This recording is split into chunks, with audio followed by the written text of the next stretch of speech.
salita ng Panginoon ngayon pong umagang ito. Sana maging pagpapala o mensahe ng salita ng Diyos. At if you have your Bible, please, tayo pong lahat ay magsitayo.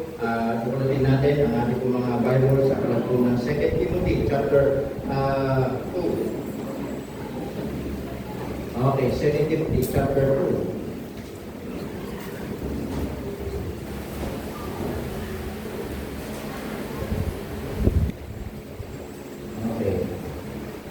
Verse 1 and 2. Ito po, isang po rin, 2 Timothy chapter 2, verse 1 and 2. Diyan na kayo? Amen. Okay, sabi ng Bible, 2 Timothy chapter 2, verse 1 and 2. Sabi po dito ni Apostol Pablo at kanyang pong sinusulatan itong kanyang anak sa pananampalataya na kung saan ay napakalagang aral o utos sa kanya ni Apostol Pablo. Okay, sabi ng Bible in verse 1, sabi niya, Thou, therefore, my son. So, tinawag siyang my son, it's not because of ano po yung say kanyang biological son, kundi kanya po itong anak sa pananampalataya, si Timothy. Sabi niya, be strong in the grace that is in Christ Jesus. So, ngayon, napakalaga na. Sabi niya, magpakalakas ka. Sabi niya, Timothy, magpakalakas ka sa biyaya ng ating Panginoong Jesucristo.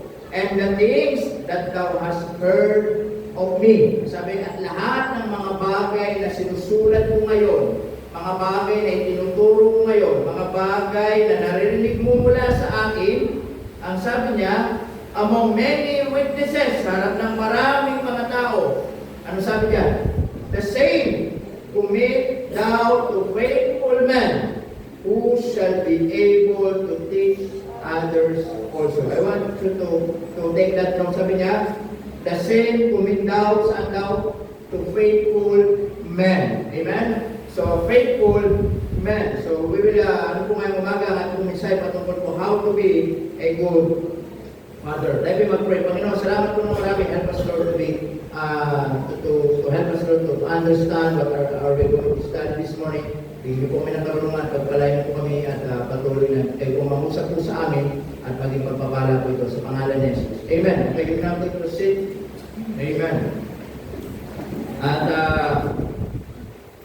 alright, so sabi ng Bible dyan, dito sabi nga si Timothy, ay sinusulatan niya si Apostol Pablo, sinusulatan niya si Timothy kahit nasa kulungan siya kasi this time ay si Apostol Paul ay nakakulong kaya hindi niya magawa kung ano yung mga ginagawa niya nung siya po'y malaya pa. Hindi na siya makapangaral sa labas, hindi na siya makapag-preach ng gospel, pero yung mga naturuan niya, yun yung mga inaasahan niya na magpapatuloy ng kanyang ipinangaral. Kaya kahit nasa bilang buwan siya, hindi niya pa rin inaalis yung responsibility niya para ihanda, para i-train itong si Timothy. Dahil si Timothy, yun yung kanyang anak sa pananampalataya, ay yun po yung magpapatuloy ng kanyang nasimulang pangangaral. Lalo na sa larangan po ng pangangaral ng salita ng Diyos. At siyempre, si Timothy ay, sabi po ng Bible dito mga kapatid, in verse 2, sabi niya, and the things that thou hast heard of me, among many witnesses, sabi niya, the same commit sa daw to thou, to faithful men. Sabi niya, Timothy, ano man yung narinig mo sa akin, ano man yung naipangaral ko sa iyo, ano man yung sinusulat ko sa iyo, ano man yung mga natutuhan mo sa akin, sabi niya, gusto ko ito ay ipasa mo sa mga faithful men. Amen mga kapatid, sa mga faithful men, yung mga matatapat na kalalakihan, sabi niya, faithful men. Amen mga kapatid, at yung mga faithful men, ito yung mga someday, ito yung mga makakarinig ng salita ng Diyos, ito yung magiging mga tatay balang araw, at yung mga tatay na yun na balang araw, sabi ng Bible dyan, who shall be able to teach others also. Tama? At sabi ng Bible dyan, yung mga magiging father, mga faithful men someday, at sabi, kung ano yung narinig mo sa akin, ituro mo sa kanila. Saan daw? sa mga faithful men. Amen? Now, how to be a good father. So may umaga ay gusto po natin na bigyan po ng emphasize ay yung mga men po natin, mga tatay natin, syempre, dahil Father's Day po, although late na tayo mag-celebrate, pero ginagawa natin is lesson din lang para minsanan. Pero sana ito minsan ito maging pagpapala po sa atin. Ayon din po sa salita ng Diyos ni Apostol Pablo, kay Timothy, at sabi ng Bible mula pagkatapos kay Timothy doon sa mga faithful men. Hindi po sinabing faithful woman. Okay, sabi niya faithful men. Kasi dito, ang gusto ni Apostle Paul is makapag-train muli itong si Timothy. Kung gusto ni Apostle Paul, hindi matapos kay Timothy yung kanyang pinagpagulan. Hindi matapos kay Timothy yung kanyang pagpapagal. Hindi matapos kay Timothy yung kanyang nasimulang pangangaral kay Timothy. Tama mga kapatid? Kaya nga, alam nyo, ito ay kung sa church natin mga kapatid, sana hindi matapos yung ministry natin sa pastor. Tama mga kapatid? Kaya nga minsan nakakalungkot kapag ang isang church walang natuto, kapag ang isang church walang naturuan, kapag ang isang church walang na-train. Dahil yung pastor, tumanda, nagkasakit, natigok, walang kapatid. Tama? Kaya nga, napaka-importante po mga kapatid na tayo lagi merong maturuan, merong matrain, na someday merong mga tao, mga magsusuko ng buhay, tama mga kapatid, na magsusot naman ng aking sapatos, na magpapatuloy sa gawain ng Panginoon. Amen. Tama mga kapatid? And that is what exactly mga kapatid gustong mangyari ni Apostol Pablo kay Timothy. Tama? Nasabi ni Timothy, ano man yung mga narinig mo sa akin, ituro mo sa mga faithful men. Amen? May mga faithful men na yun ay makikinig naman sa iyo. Yung mga faithful men na yun, sabi magkakapamilya. Yung mga faithful men na yun ay magiging mga tatay. Sabi niya, kung ano yung itinuro ko sa iyo, sabi niya, same. Parehas na paraan. Ituro mo sa kanila. Amen po mga kapatid?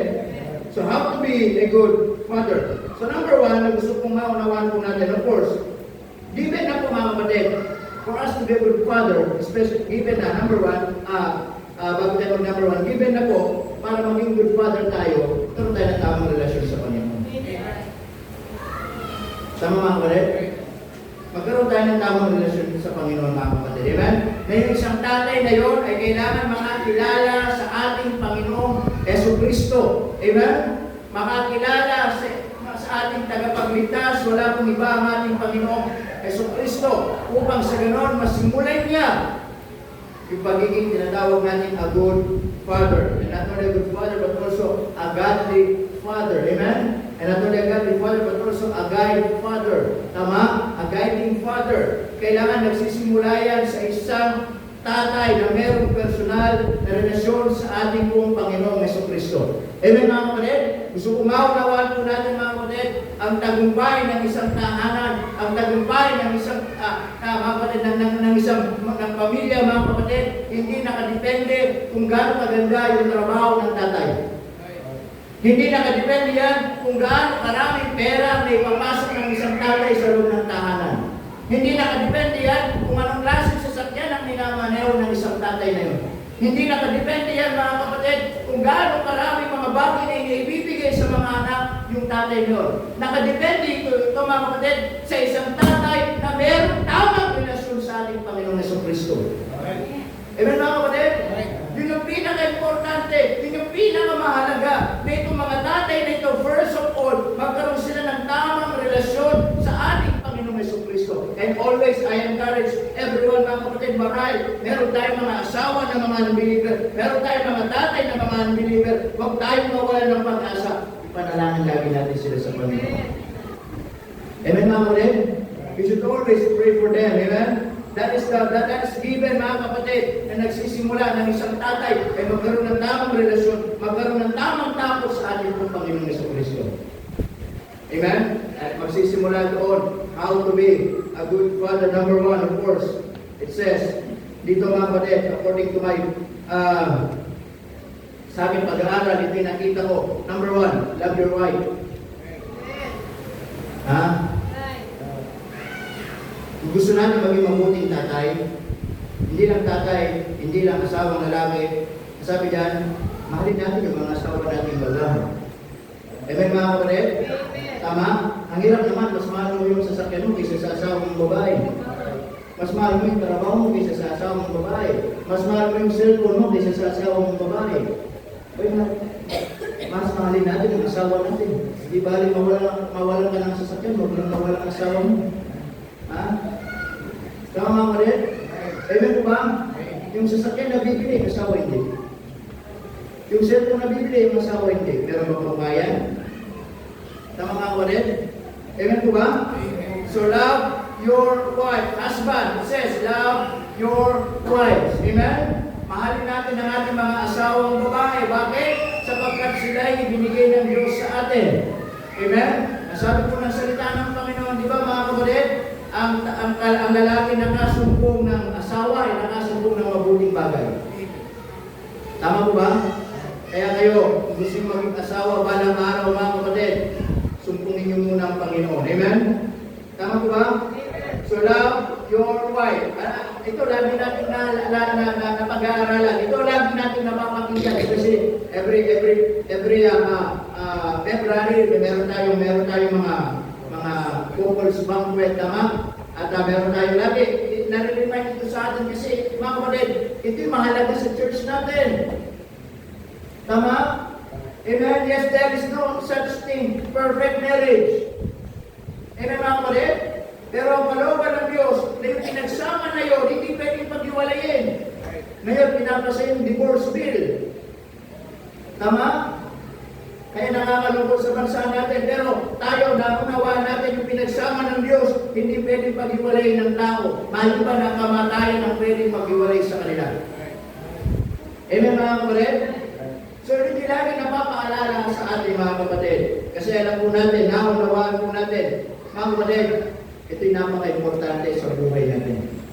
Amen? And one of the institution na itinayo ng Panginoon, mga kapatid, yung tinatawag nating kasalan. Yung marriage. Amen po ba? Yung marriage, mga kapatid, ang Panginoon in John chapter 4, unang gumawa ng miracle sa araw ng kasal. Tama? He turned the water into grapes. Tama? Dun sa tubig, mula dun sa naging matamis na wine o pure grapes. Amen mga kapatid? At kumatin sila ng kanyang nanay. Tama? So, sabi ko rito, how to be a good father, love your wife. Napaka-importante ito. Minsan, maraming mga tatay, mga kapatid, nawawalan na po ng panahon sa mga asawang babae. Tama? Amen mga kapatid? Minsan ako nagpapasalamat ako sa asawa ko. Minsan, ako kasi bilang pastor, yung punta ko laging gumagana. Lalo na sa ministry. Anong gagawin? Anong i-prepare? Anong gaganito? Minsan sabi ng pag nagsabi ng asawa ko, sabi niya na para bang, yung bang pansin ba, nawawala na ako ng konting attention. And I praise the Lord for that. Amen? Kaya yung mga asawa natin, mga babae, nagpapapansin sa atin. Pansinin niyo sila. Pag sinabi nila hi, sabi niyo, hello. Ano naman yun eh? Tama? Kaya mga kapatid, pag nagpapapansin niya mga yan, pansinin niyo. Hindi dahil nagigilap niya ang mga yan. Minsan, kailangan nila kayo. Tama mga kapatid? Pag nagpapansin niya na, ang sakit ng lagi ko. Ibig sabihin, mas iibig ka. Hindi yung, hindi ka na naman. Kasi may ibigasin dyan. Tama mga kapatid? Oh, pag nagpapansin niya, di ba? Oh, good na point is this. Napaka-importante nun, amen? Because, listen to me. Balikan natin kung saan yung unang araw na tayo'y nangako sa harapan ng Panginoon. Amen mga kapatid? Tama? Amen ba? Sa hirap at ginawa. Tama? Karamdaman o naman. Pero, the point is this. Love your wife. Amen? Lagi mga kapatid, tinuturo ng Bible yan. Tama? So, for us to be a good father, mahalin natin yung ating mga asawang babae. Do you know why? Wala mo bakit? Kasi nakikita ng mga anak natin. Tama? Kung anong trato natin sa mga asawa natin, nakikita ng mga anak natin. Gusto nyo, yun ang tularan nila. Amen mga kapatid? Kaya tama yung isa, di ba? Pag may mga hindi pagkakaunawaan, huwag ipakita sa mga anak. Make it privately. Solve it privately. Amen mga kapatid? Now, number one, the number two, how to be a good father. Protect your family. Protect your family. Alam niyo, bilang tatay, kung sino unang puprotekta sa pamilya natin, sa tahanan natin, tayo po yun. Amen mga kapatid? Nalala niyo si Adan? Ano sabi ng Diyos sa kanya? Ikaw ang bubuhay sa iyong pamilya. Tama mga kapatid? Ikaw, tama? So protect your family. So saan natin puprotektahan yung pamilya natin? Saan natin puprotektahan yung tahanan natin? Tama mga kapatid? From the world. Protektahan natin ang ating pong pamilya mula po sa sanlibutan. Amen mga kapatid? Na huwag tayong papayag inside of our home, inside of our house, makakapasok yung sanlibutan sa bahay natin. Amen mga kapatid? Makakapasok yung mga salitang hindi magaganda sa loob ng bahay natin. Makakapasok yung mga bagay na hindi po kalooban ng Diyos sa bahay natin. Amen mga kapatid? Tama? Andiyan yung mga hindi magagandang mga salita, andiyan yung mga pagmumura, andiyan yung mga kabastusan na salita, andiyan yung mga bagay na lumalabas sa bibig natin, minsan galing sa mga kaibigan, o anuman, huwag nating hayaan mangyari. Tayo magprotekta, kaya minsan, di ba, meron kayong aso para protekta ng bahay niyo sa magnanakaw? Tama mga kapatid? Tayo, meron tayong Biblia, bilang tatay, meron tayong salita ng Diyos para protektahan natin ang pamilya natin mula sa kamunduhan. Amen po ba mga kapatid? Protektahan natin from the world. And not only from the world, listen to me, fathers, protect our family from the world and also from the woman. Amen mga kapatid? Anong kinasisira ng pamilya? Ha? Bakla? Ha? From the woman. Babae. Tama mga kapatid? 24 hours, hindi natin minsan nakasama mga asawa nating babae. Tama? Lagi nasa work tayo. Meron tayong time para pwedeng mag-cheat. Meron tayong pagkakataon na maghanap ng iba. But if you are a godly father, hindi mo hayaan gagawin yun. Tama? You must be faithful to your wife. Amen? Kaya marami mga mag-asawa na nag-iiwalay. Marami mga mag-asawa hindi nagkakamabutihan. And at the end, nagiging broken family. And in our country, napakalaki ng porsyento ng broken family sa bansa po natin. And I know that feeling kasi ako lumaki ako sa broken family. Tama? Kaya dito ako, naintindihan ko yung mga bata dito, mga na kung saan lumaki sa isang pamilyang hindi buo, lumaki sa isang pamilyang hindi nakasama yung tatay, hindi nakasama yung nanay. I know that feeling. Alam ko yung ganyang pakiramdam. Kasi ako lumaki ako, kaya natawan ako, sabi ko, kaya siguro hindi na ako kaya siguro hindi ako maipagmalaki ng lolo ko. Kasi ang liit ko. Tama? Diba? Diba, Rosemary? Hindi. Diba? The point is this, mga kapatid, hindi biro kasi nagkakaroon din ng tinatawag ng traumatism sa mga bata. Amen? Kaya nangyari dalawang side, positive and negative. Ang sasabihin naman ng negative side, hindi na ako mag-asawa, hindi na ako magpapamilya, baka matunan lang ako sa mga magulang ko. Yung positive side naman, hindi ko tutularan ng mga magulang ko na yan, kaya ayusin ko yung buhay ko, ayusin ko yung pamilya ko pag ako nag-asawa. Ganoon. Pero madalas, ang nangyayari, mga kapatid, nagagaya kung ano yung nangyari sa kanila. Kaya napakalaga ng protektahan natin ang pamilya natin. Tama? Huwag tayong gagawa ng anumang bagay na masisira ang pamilya natin. Amen? You must be faithful to God. You must be faithful to your job. But of course, you must be faithful to your wife. And you must be faithful to your family. Amen? Trabaho, bahay, at hindi sa kabilang bahay. Tama mga kapatid? Maraming pagkakataon, pwede tayong alam ang ating kaaway, marunong, pwede tayong tuksuhin sa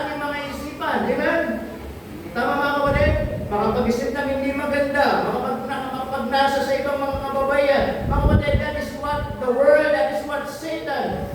Kaya alam niyo sa Biblia, maraming napahamak. Amen? Kahit malakas, mga kapatid, napahamak. Si Samson ang pinakamalakas. Anong ginawa ni Delilah?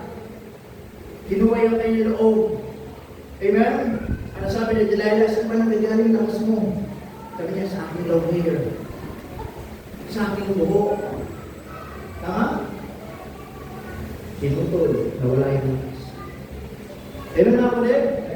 Si King David. Tama mga kapatid? Nung siya nandun sa kanyang palasyo, nakita niya si Bathsheba.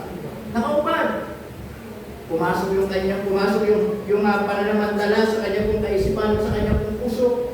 Sabi niya, gusto yung babae na yun. Tama? Naalam niya, yung babae na yun, merong asawa yung si Uriah. At sabi niya sa sundalo, lumakot tayo sa gera.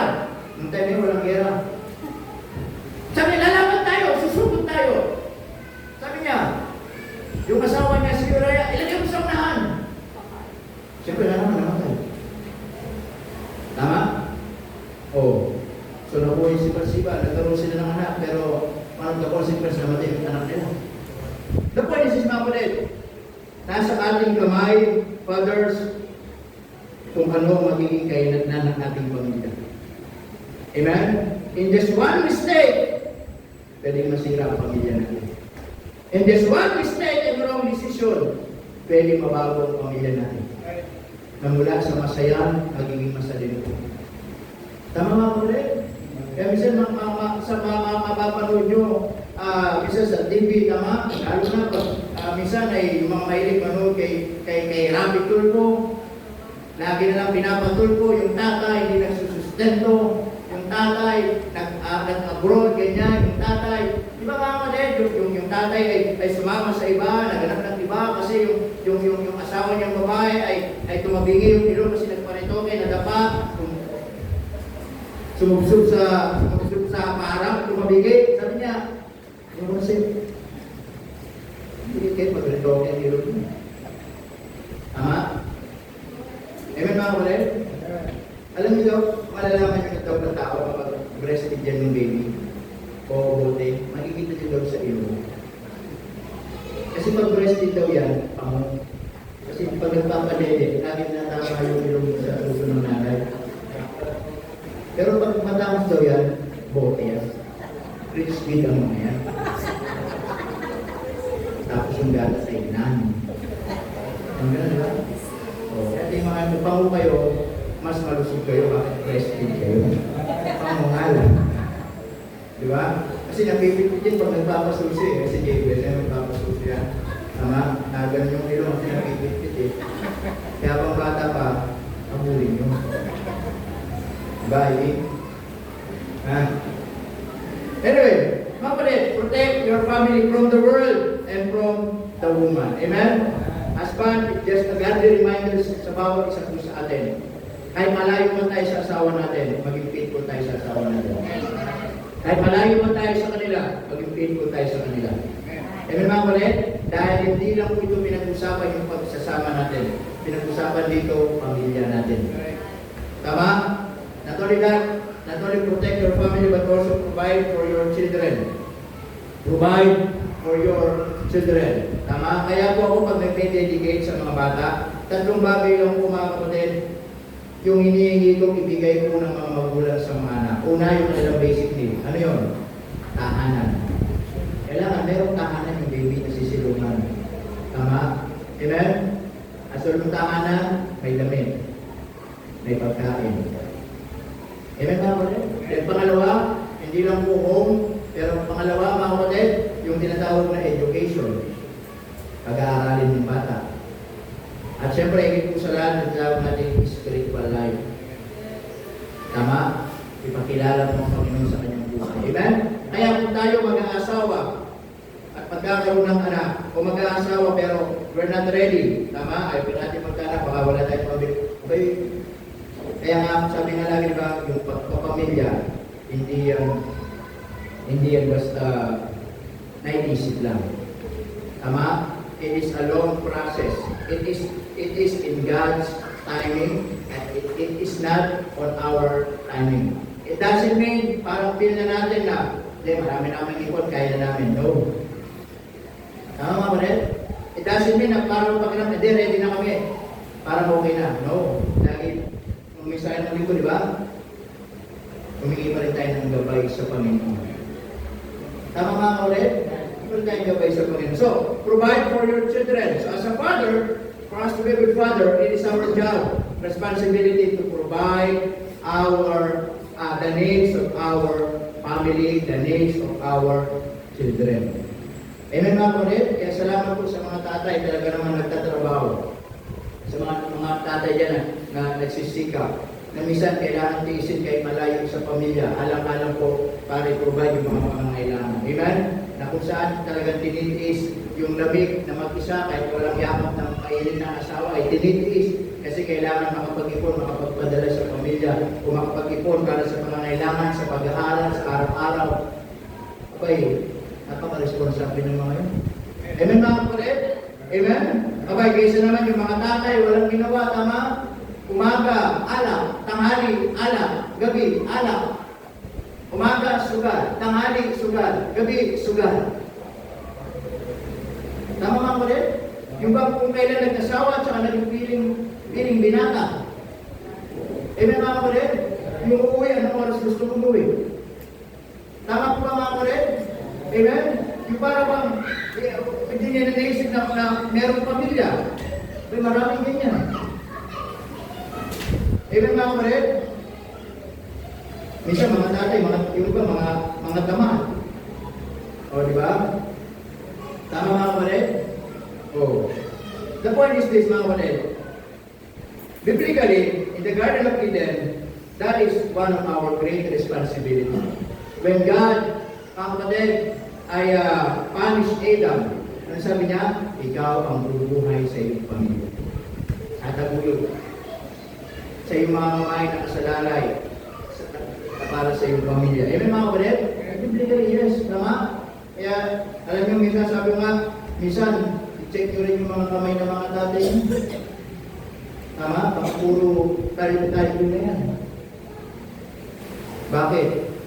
Okay, kakatrabaho. Amen po ba mga kapatid? So, provide for your children. Amen? So, mga kapatid, napaka-ito basically, but biblically, it is one of our duty. It is one of our responsibility. Amen mga kapatid? Tama po ba? So, kailangan talaga natin gawin. Amen? At, so, marami tayong mga ways, marami tayong mga resources, marami tayong mga paraan kung paano may provide yung mga pangangailangan ng pamilya natin. And make sure nasa tama at malinis na paraan ipapakain natin sa pamilya natin. Amen mga kapatid? Abay, ang hirap ipakain sa pamilya natin galing sa basura. Ha? Tama? Amen? Ang hirap ipakain sa pamilya natin galing sa masama. Isimahan nga naman. Hintay mo magabi. May tama? O hintay mo magabi. Meron tumaang magaganda yung bag na may lamang ay tablet o mga o nag-juices na. Pakulis ko sa tama nga ulit? O isimahan nga naman. May pera mo. Tuwing na yun. Ang hirap masikura. Papakain mo galing sa nakaw. Ang hirap masikura yung pinapakain mo sa pamilya mo galing sa masamang bagay. Tama po mga ulit? Kaya yes, salamat po sa mga tatay.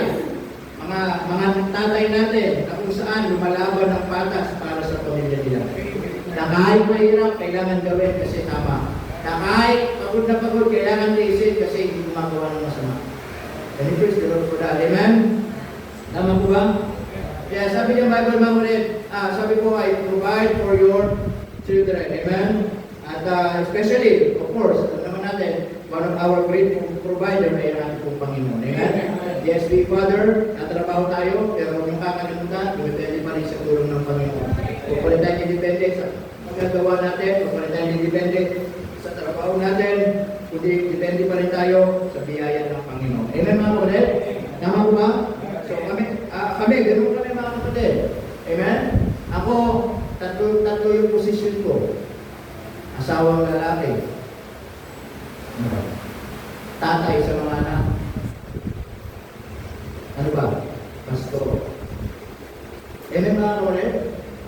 Kaya minsan, to be honest with you, may mga pagkakataong minsan nag-usap ng mga kasama. Minsan para bang, kung paano kaya kung ako magtrabaho minsan gano'n. Kasi, financially speaking, talagang biyaya lang ng Panginoon kami nakakapagpatuloy. And we praise the Lord for 10 years, hindi kami binabayaan ng Diyos. Amen? Pero sabi namin, ito yung panawagan ng Diyos. Kaya natin ang Panginoon ang pumili sa atin. Tama? Gawin lang natin yung pagsunod natin. Gawin lang natin. Sabi mo, hindi naman ako yung pastor na mayroong sasakyan, may magandang trabaho, nakakapunta na ng mga bansa. Nandito lang kami, naglilingkod, nag-iisip paano gawin yung ministry ng Panginoon. Amen po mga kapatid.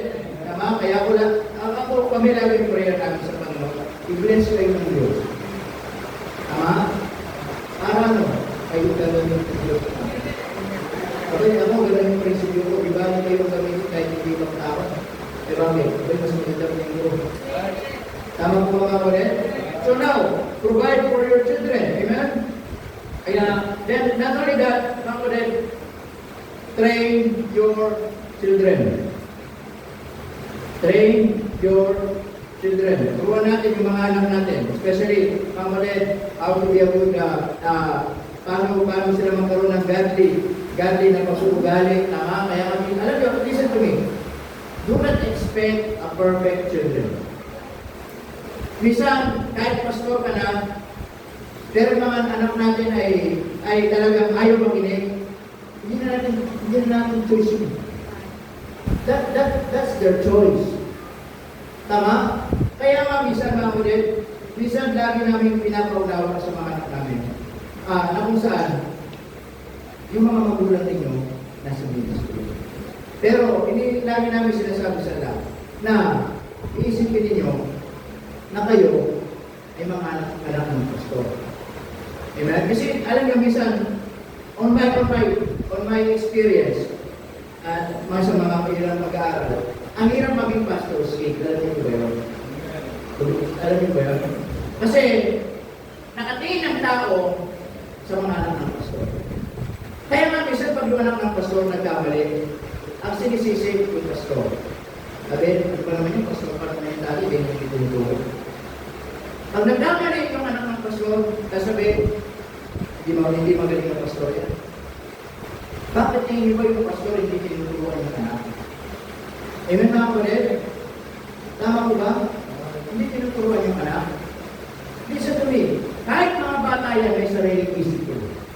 Kahit may mga bata yan may sariling desisyon yan. Tama? Kaya kung ano yung pamamaraan natin bilang tatay, ay ganoon din yung pamamaraan natin. Kapatid, parehas lang! Yung pamamaraan na salita ng Diyos. Amen mga kapatid?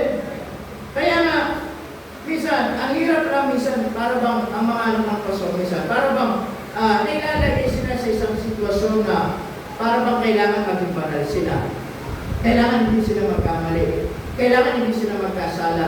Kailangan hindi sila maging perfect sila kasi yung mga magulang nila ay lingkod ng Panginoon. Tama mga kapatid? Tanungin ko kayo, wala ba sa Bible na mga lingkod ng Panginoon yung mga anak na titigas sa ulo? Ha? Mga anak nga yung Noah, nagtinog ng alak. Tama mga kapatid?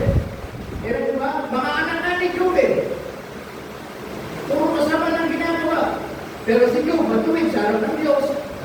Hindi yung kanyang asawa, unfaithful pa. Kaya ang ginagawa ni Job, weekly, araw-araw, humingi siya ng tawad sa kasalanan ng kanyang mga anak. Tama mga kapatid? Pero si Job, matuwid. Si Noah, nakasutong ng biyaya ng Panginoon. Pero hindi yung mga anak nila. Ganun ang ginagawa. So, ibig sabihin may problema. Walang problema po kay Job. Walang problema kay Noah. Ang problema, nandun sa mga bata. Tama? Para bang ganito, lagi natin tinuturo yung mga anak natin. Tama? Love your children, obey your parents in the Lord, for this is right. Madalas ba sila nag-obey? Hindi. Kaya naman ako, pastor, tinuro ko, anak, obey your parents. Minsan, di nag-obey. Ganun yun. Ganun sila. Tama? But it doesn't mean, mga kapatid, hindi na natin sila tuturuan. Ang totoo dito, do not expect a perfect children. Walang perfecto mga anak. At walang perfecto mga magulang. Tama mga kapatid? Pero ang kagandahan, tayo mga magulang na Kristyano, hindi tayo magsasawang magsawayin. Hindi tayo magsasawang magturo. Hindi tayo magsasawang turuan sila, paalalahanan sila kung ano yung tama, may makakabuti, may tamang ugali para sa kanila. Amen mga kapatid? Amen? So train your children. Amen? So turuan natin, especially sa salita ng Panginoon. Amen? Tama po ba? So do not expect perfect children. Yan, naalala ko diba sa Pastor Larry Galibayan ng State Malaysian Conference. He was a pastor for many years. Pero yung anak niyang lalaki, may backslide for many years. Sinira ang buhay. Nagtadik, nagdato-tato for many years. Kasalanan ba ng tatay yun? Ha? Pwede ba magiging disqualify yung tatay na yun para bumaba pagpapasok? Bakit di ba niya tinuturuan yung anak niya? Kaya bakit yung dalawang anak ng babae, maayos? Pinili niya. Pero salamat sa Panginoon, bumalik sa Panginoon. Na-realize yung ginawa niya, mga kapatid, nung lumayo sa Panginoon, anong nangyari? Yun. Bumukis ng isang babae, katawang anak. Tama? Ganun. Nagpapakot ito. Pero, at the end, ano nangyari? Bumalik sa Panginoon. Ngayon, katulad ng tatay niya, magandang ministry. Tama mga kapatid, pero, natin natulog ako. Tama? Pero, dapat po ito mga kapatid, ay, there's no such perfect children. Amen? Kahit minsan, pilitin natin silang turuan. Minsan, meron silang mga sariling desisyon sa buhay. Tama? Pero, salamat sa Diyos, nandito tayo bilang mga kasama magulang, di pa rin tayo titigil, turuan sila kung mga kamulang. Amen po mga kapatid? And one of our jobs as a father is to teach them. Of course, listen to me, not only train your children, but also how to be a good father. Listen to this. Pray for yourself. Amen mga kapatid? Pray for yourself. Lagi niyong, mga kapatid, ipanalangin ang inyong mga sarili. Tama? Ipanalangin natin lagi ang ating mga sarili. Ano? Bigyan lagi tayo ng kalakasan ng Diyos. Hindi imagine kung yung mga nagtatrabaho ang natin dito nagkaroon ng mga maluwang karamdaman. Hindi ba malaking epekto sa loob ng pamilya?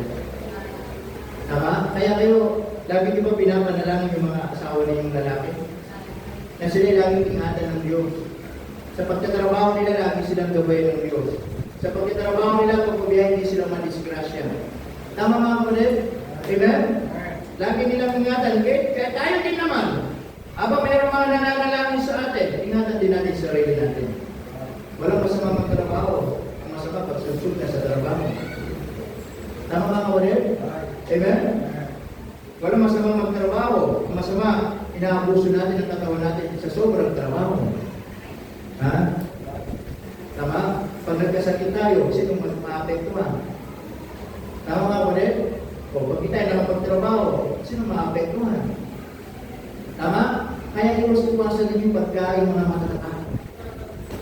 Yung mga pagkain na alam niyo bawal kayo. Tama? Mga seafood. Yung sinasabi yung mga yan. Tama mga pala? O. Amen? O. Isa, meron nga akong kilala, pag nag-post, sarap ng pagkain. Maya-maya, pangalawang post, high blood na, nakaiga na. Tama mga kapatid? Oo. Suwasan natin. The point is this, ipanalangin din natin sa natin, ingatan din natin sarili natin. Amen? At huwag lang sa mga magtrabaho, huwag lang magpusuin. Tama? Amen mga kapatid? Oo. Pray for yourself. And not only that, pray for your children. Amen? Pray for your children. Ipanalangin natin yung mga anak natin. Tama? Ipanalangin natin. Especially, mga kapatid, yung kanilang kaligtasan. Tama? As I said, what is the point na ikaw ay isang tatay na naipapasok mo lahat ng pera sa loob ng bahay mo? Na ibibigay natin lahat ng karangyaan sa ating mga anak. And yet, sila'y papuntang impyerno. Tama? There is more important, mga kapatid, beyond the material things, beyond financial things, is yung pong katiyakan ng kaligtasan. Sana tayo araw-araw panalangin natin yung mga anak natin ay makinig sa atin ng mabuti patungkol sa paraan ng kaligtasan. Amen, mga kapatid? Yes, we are so happy. Someday, makita natin, magtapos sila ng pag-aaral. At the end, may mangyari hindi maganda pero hindi pa naligtas sa impyerno. We're just wasting our time. Amen, mga kapatid? Sinayang lang natin yung matagal na panahon, matagal na taon na sila nag-aaral, nakapagtapos, and yet, hindi pala papuntang langit. Tama, mga kapatid? Amen po ba? Maraming mga tatay, masasaya kapag ang mga anak ay nakakatungtong sa mga magagandang mga bagay. Tama? Pero alam yung pinaka-importante, ipanalangin natin yung kanilang kaligtasan.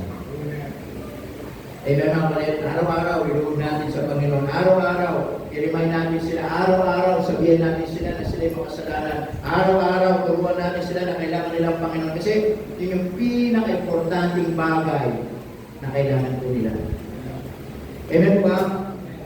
So pray for your children, especially their salvation.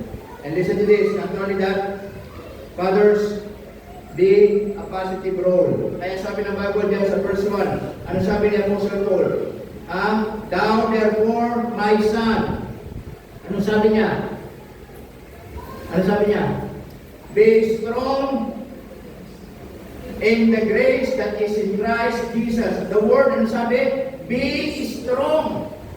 Amen? Mga tatay, magpakalakas tayo. Magpakalakas tayo, mga kapatid. Hindi lang physically, but spiritually. Amen? Kasi marami mga tatay, hindi lahat malakas. Marami mga tatay, lagi minsan nag-discourage din. May panahon na nahihirapan. Tama? May mga panahon, minsan, pag mayroong mga pangangailangan yung mga anak, may mga pangangailangan yung mga asawa, may pangangailangan sa loob ng pamilya. Di ba minsan, tayo mga tatay nag-iisip? Saan tayo hihiram? Saan tayo kukuha? Ano naman yung gagawin ko? And I need to provide for the needs of my family. Minsan mentally, napupunong tayo. Minsan patiently, nababawas na nawawalan tayo. Kaya minsan, mga kapatid, para bang nabubulol minsan tayo. And sometimes, minsan nag-discourage tayo. Pero sabi dito, magpakalakas kayo. Amen, mga kapatid? Lagi nyo pa rin iisipin, mga kapatid, ang ginagawa natin ay para sa pamilya natin. Minsan, yun yung nag-motivate minsan, di ba? Bakit mo kailangan magtrabaho? Bakit mo kailangan mag-tiis? Di ba para sa pamilya? Tama, mga kapatid? Aba, hindi rin naman. Nagtatrabaho para sa kapitbahay. Nagtatrabaho para sa barkada. Tama, mga kapatid? Minsan, nilagi na lang natin iniisip kahit mahirap, sige. Kahit mahirap, sige, tiis, tsaga. Kasi alam natin, para sa pamilya. Amen, mga kapatid? Para sa pamilya. Kaya sa panahon na tayo naghihina, sa panahon na tayo nag-discourage, ang sabi ng Bible din ni Apostle Paul kay Timothy, be strong in the grace. Magpakalakas kayo. Amen? Magpakalakas kayo. Lagi mong isipin ang biyaya ng Diyos. Lagi mong isipin nandiyan ang Panginoon. Amen, mga kapatid? Tama ba? So be a positive role. Amen? So kailangan maging positibo tayo. Tama? And lastly, listen to this. Not only be a positive role, but also prepare your children. Prepare your children. Katulad ni Apostle Paul, kanyang inihanda si Timothy. Amen? Di ba ang sarap isipin, minsan inihanda natin yung mga anak natin. Lalo sa pag-aaral, di ba? Tama? Sa pag-aaral, o man. Pero higit po sa lahat, tatanda natin, ang pinaka-goal natin bilang mga tatay, ihanda ang ating mga anak in the future sa kanila pong spiritual na buhay. Tama? Amen, mga kapatid? In spite of, we prepare them financially, materially, emotionally, but most of all, spiritually. Yung bang, darating ang araw, tayo po ay, sabi nga, tatanda. Darating ang araw, nagtatrabaho tayo ngayon, hindi na natin kaya magtrabaho. Darating ang araw, nakakapaglakad pa tayo na tayo makakapaglakad. Bakit? Sakit ng tubo. Marami ng gout. May mga rayuma. Tama? Amen? Ang binata, di ba? Tama mga kapatid? Afisyonado pa ba mo? Pag natatanda na, pigisin oil. Tama? Maganda na, di ba? Pigisin oil. Amen mga kapatid? Oo. Buti yung mga bata ngayon, napakapalad ang mga bata ngayon. Alam mo panahon ako ng elementary? Naalala ko pag magdadala ko ng polvo, nalagay ko pa sa papel. Sa papel, nakabutan ko pa yun. Tapos binubulsa, o kaya sa loob ng panyo. Alam mo ang dahilan? Hindi mo ubus. Kasi pag may nakita kong polvo, nakita ng mga klase may polvo, ako is kagad yan, hingin na hingin. Kaya ginagawa ko, gaw-gaw. Pupunta ka na yun, gaw-gaw lang sa papel. Pero may panyo ako na may polvo. Pag binuksan ko yung dami, hingin yung mga klase ko. Hindi na, gaw-gaw yun. Yung liway-way pa, yung gaw-gaw na liway-way. Ano lang yan eh. Kaya pag nagdala ka nagpakita ka ng papel mo yung buo, mas kagad yun, dapat isa-isa lang sa papel. Papakita, buka lang sa papisa. Ganun yun eh. Tama mga ko rin? Oo. Kasi noon ay talagang walang pambili talaga. Pero, the point is this, tatandaan tayo. Amen? Yung mga mata natin malinaw, dating araw, hindi na malinaw. Yung pandinig natin, may mga papapakinig pa, pero dating araw, hihina yan. Pero sana bago dumating sa araw na yun, mga kapatid, ay makita natin na naihanda natin ang maayos yung mga anak natin. Amen. Na ano, makita natin, nasa kalooban sila ng Diyos. Makita natin, makapagtapos sila, nasa kalooban ng Diyos. Makita natin, makuha nila yung kurso-kursonada nila. Nasa kalooban ng Panginoon. Makapag-asawa sila, mga Krisyano, believer, maayos sa buhay. Amen mga kapatid? Tama ba ba? Doon natin sila iahanda. Kaya yung ginagawa natin, tatanda natin yung pagtitiis na ginagawa natin, hindi lang ito para sa atin eh. Tama mga kapatid? Lagi para sa pamilya natin. Amen mga kapatid? So prepare your children, especially their spiritual life. Amen? Their spiritual goal. Someday, kaya sabi ng Bible dyan, in verse 2, ano sabi?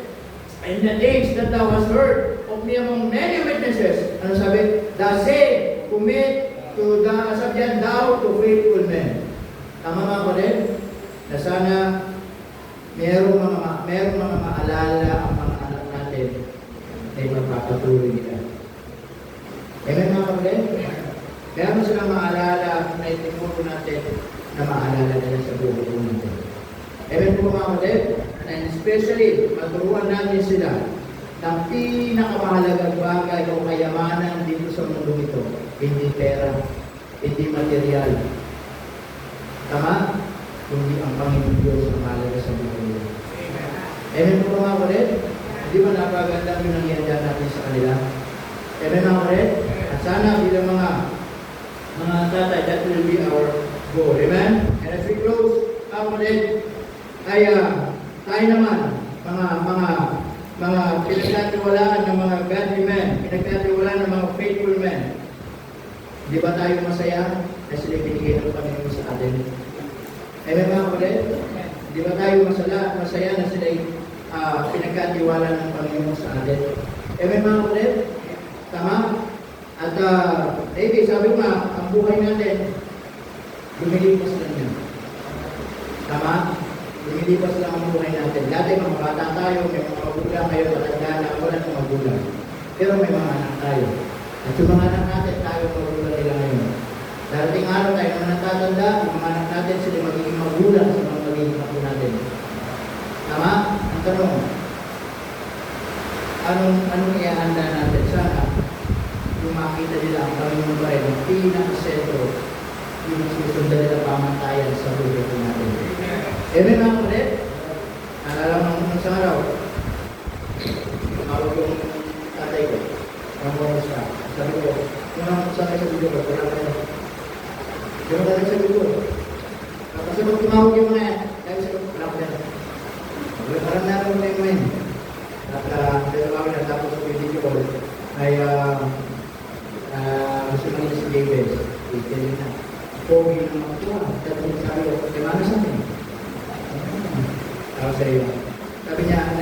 kasi yung tulog. Nabalbutan na. Ang bait siguro niya. Ako siyempre, pagtungkol yan, sinako ko yan. Nabalbutan yan, kapag yan. Tapos yun. Bakit? Kinala ko sila eh. Bakit? Gano'n nila ako pinalaki. Tama? Pero, nagpapala siya. But anyway, mga mga sinasabi ko, natandaan yung tao. Meron pa palit. Pero sana, bago natin lisanan kung ibabaw, meron tayo maiiwang pamantayan, kayo lagi at tutularan ng mga maiiwanan natin. Ano yun? Ang Panginoon Diyos. Amen? Na wala man tayo maipamanang magandang bahay. Wala man tayo maipamanang magandang sasakyan. O mga pera sa bangko. Sana meron tayo maipamanang yun. Kung ang Diyos ang importante sa buhay dito sa lupa. Amen mga kapatid? Ito ang importanteng bagay na maipamanang natin. Kaya salamat po ulit sa mga tatay natin. Siyempre, mga nandito. Amen? Na huwag tayo magsawa, turo, mahal. At tayo ay huwag natin magsawang ipanalangin ng mga tatay natin na nandyan para nagpapagal, naglilingkod, amen, nagtitiis, ginagawa lahat para po bubukin ang pamilya natin, isurvive ang pamilya natin sa biyaya ng Panginoon. Amen? Salamat po sa Panginoon. Tayo natin tumayo. Tayo manalangin sa Panginoon. Tayo manalangin. Siyempre, Panginoon Diyos, maraming salamat sa umagang ito. Salamat po, Panginoon, sa inyong kabutihan, sa iyong biyaya sa buhay po namin at magabat na ulan. Pero salamat ay nandiyan kayo, Panginoon. But Lord, tulungan niyo po kami ngayong oras po ito sa aming po pananalangin. Nabigyan po kami ng pagbubulay-bulay ng mga salita. Na aming po napag-usapan ay patungkol po sa mga tatay. Tulungan niyo kami, Panginoon, na mga tatay po namin ay sila po yung pagpalain ninyo. Na sila po aming laging ipanalangin. At iba po salamat po sa Panginoon. Habang ating mga ulo na katulong, mga mata na kabigin, marahil gusto natin ipanalangin ng mga tatay natin. Gusto natin silang ipaglingkod sa Panginoon. Gusto natin silang ipagkatiwala sa Panginoon na sila lagi tulungan ng Panginoon sa buhay po natin. Kung yan ang ating panalangin, pwede tayo lumapit sa unahan at panalangin sa Diyos at pasalamat natin sila sa Panginoon ngayon po umaga nito. Meron po ba? Nagpupang na sa lumapit sa Panginoon at kung naman gusto natin ipagpasalamat sa Diyos ngayon po umaga nito at sila po natin na ipagpasalamat sa Panginoon ngayon po umaga. Sige po, meron po ba?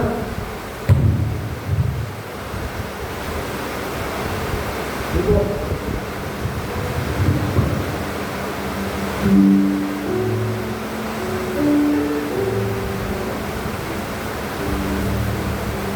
Salamat po sa mga tatay. Mga tatay natin.